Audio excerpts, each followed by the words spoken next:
Caitlin Clark, the only WNBA player receiving over 500,000 fan votes for the WNBA What happens when fan voting numbers jump from under 100,000 to over 515,000 for a single player? You get Caitlin Clark absolutely dominating the 2025 WNBA All-Star voting. That's what. But the real story isn't just Clark leading the pack. It's the Indiana Fever sending players into the top 10, while the player that boldly declared people watch for her too, Angel Reese, is nowhere near to be found. The 2025 All-Star Game is happening in Indianapolis, and the Fever just proved they own their own house. If you support the Fever, vote for them in the All-Star Game and comment Fever Fab 4 down below. Let's go. Let's talk about what WNBA All-Star voting looked like before. Caitlin Clark changed everything. Picture this scenario from just 2 years ago. The league's biggest stars were fighting tooth and nail for fan votes.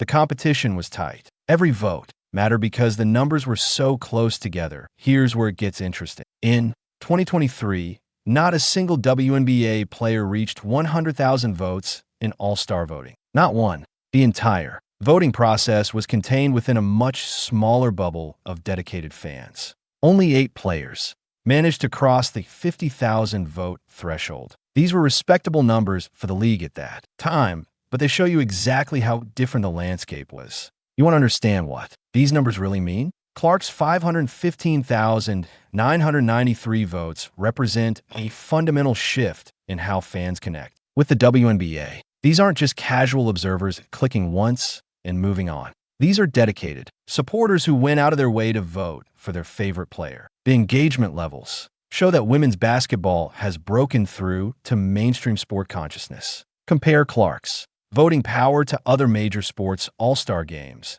and the picture becomes even clearer. Her numbers rival what you see in established leagues with decades of fan loyalty. She's generating the kind of passionate fan response that typically takes years to build. Clark accomplished this in less than 2 seasons. Nafisa Collier sits in second place with 484,758 votes, which would have been unthinkable just 2 years ago. That number alone would have shattered 2023's voting records. The fact that it's now second place shows you how completely Clark has transformed the voting landscape. Every player in the top 10 this year posted numbers that would have dominated